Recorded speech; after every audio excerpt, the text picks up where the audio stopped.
warahmatullahi wabarakatuh. Perkenalkan, nama saya Devri Futura dengan NIM 213. Saya di sini akan mempresentasikan hasil tugas artikel ilmiah saya yang berjudul Sejarah Ketatanegaraan Republik Indonesia. Bersatu pendahuluan, satu latar belakang. Di antara ciri negara hukum adalah adanya pembatasan kekuasaan dalam menyelenggarakan negara. 2. Rumusan masalah. Bagaimana sejarah perkembangan ketatanegaraan di Indonesia sejak kemerdekaan era reformasi hingga saat ini. 3. Tujuan penelitian. Untuk mengetahui konsep tentang perjalanan sejarah perkembangan ketatanegaraan Indonesia. 4. Manfaat penelitian pengembangan ilmu hukum pada umumnya dan ilmu ketatanegaraan pada khususnya, terutama pada perjalanan sejarah perkembangan ketatanegaraan Indonesia untuk memberikan penjelasan secara yuridis dan praktis tentang perjalanan sejarah ketatanegaraan Indonesia dan juga untuk memberikan informasi bagi mereka yang tertarik pada hukum ketatanegaraan Republik Indonesia. Bab 2. Tinjauan pustaka.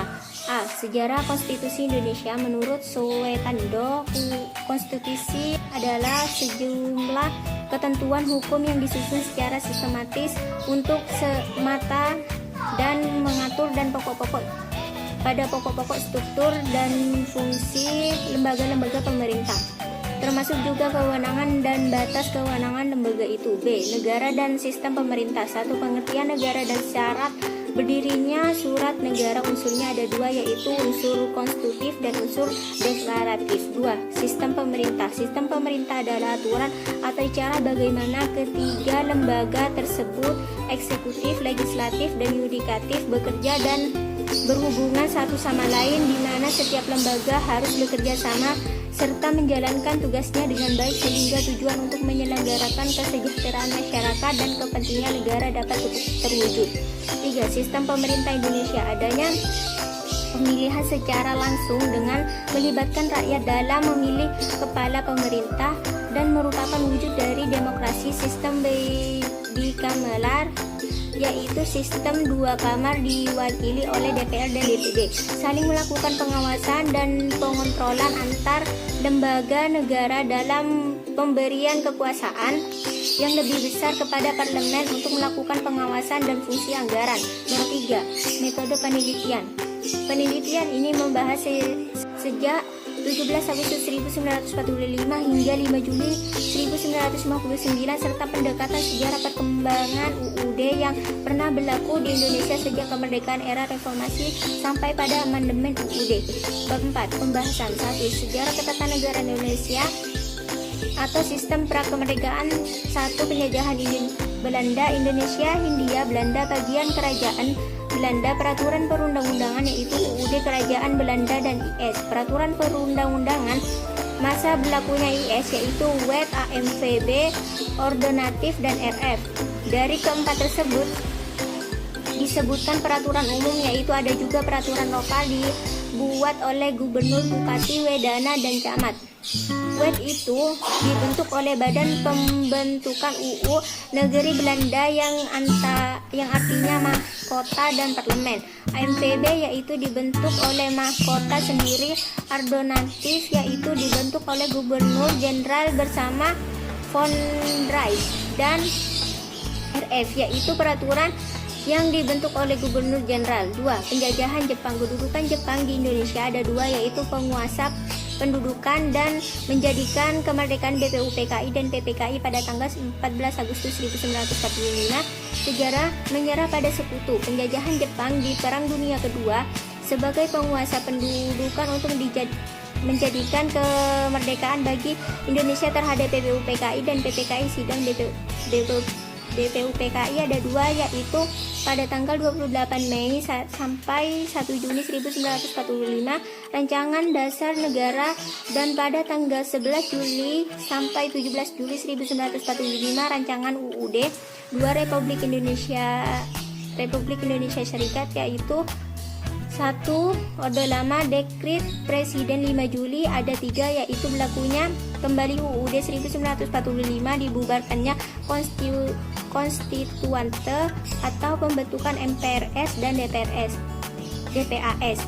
Banyak terjadinya penyimpangan di berbagai pemberontakan G30 SPKI. 2. Orde Baru diawali dengan Super Semar.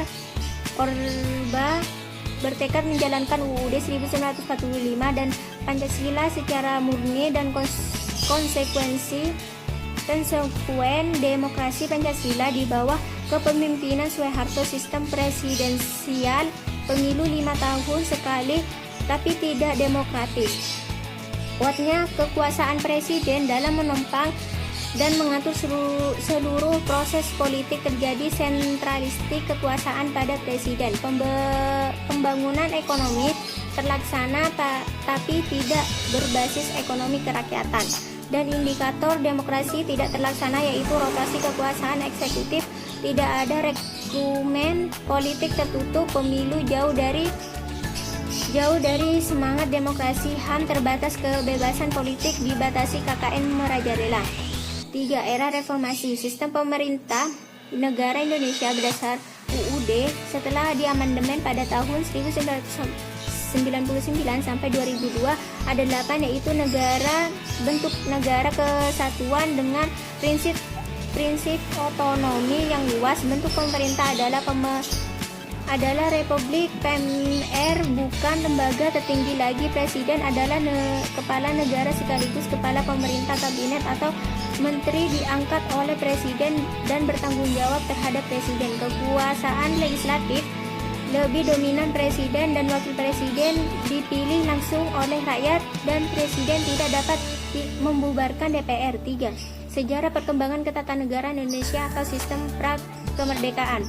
Pasca pemberlakuan UUD pada tanggal 18 Agustus 1945, IR Soekarno dan Muhammad Hatta, ada 3 unsur proklamasi, yaitu kedaulatan penuh dalam mengatur dan menata sistem ketatanegaraan sendiri. Pemindahan kekuasaan diselenggarakan dalam waktu singkat dan pemberitahuan kepada seluruh rakyat dan internasional. Proklamasi norma pertama dari tata hukum Indonesia ada 5, yaitu menetapkan UUD NRI, menetapkan IR Soekarno dan Muhammad Hatta, pembentukan departemen oleh presiden, pengangkat anggota KNIP dan pembentukan provinsi oleh PPKI. 5. Penutup. 1. Kesimpulan. Sejarah ketatanegaraan Indonesia tak lepas dari peristiwa bersejarah yang berpengaruh terhadap fondasi dan bangunan hukumnya. Proklamasi kemerdekaan 17 Agustus 1945 memuat 3 makna sekaligus, yaitu kedaulatan bangsa, pernyataan kemerdekaan, serta upaya mengangkat martabat bangsa.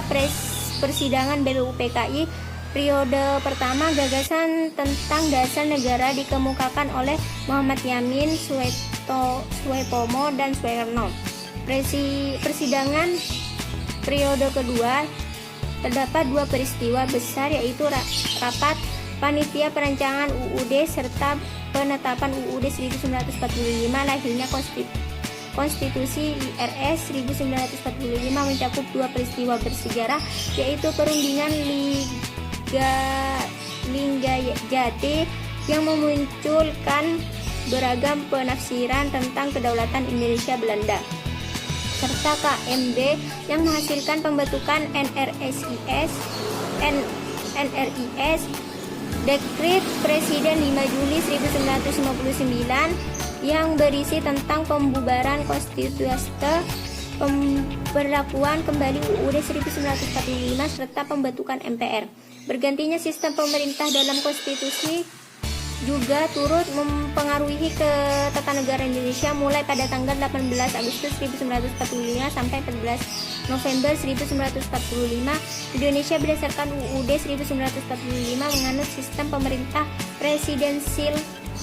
Pada tanggal 14 November 1945 hingga 27 Desember 1945 Indonesia menganut sistem pemerintah parlementer. Akan tetapi sejak pemberlakuan kembali UUD 1945 dengan dasar Dekret Presiden nomor 5 Juli 1959, negara Indonesia kembali menggunakan sistem pemerintah presidensil. 2. Saran. Dengan berlakunya kembali UUD tanggal 5 Juli 1959, Indonesia memasuki periode demokrasi terpimpin. UUD 1945 menggunakan sistem pemerintah presidensial UUD kilat atau ucapan Bung Karno dalam sidang BPUPKI, yaitu UUD yang hanya dimaksudkan sebagai naskah konstitusi untuk sementara waktu dalam rangka persiapan Indonesia menjadi negara yang merdeka dan berdaulat. Orde Baru tidak terjadi perubahan sistem pemerintah, akan tetapi pelaksanaan lembaga kepresidenan sangat dominan. Hal ini dapat dilihat di dalam UUD 1945 yang menyatakan tugas dan kewenangan presiden mencakup tidak hanya bidang eksekutif tetapi juga dalam bidang legislatif dan yudikatif.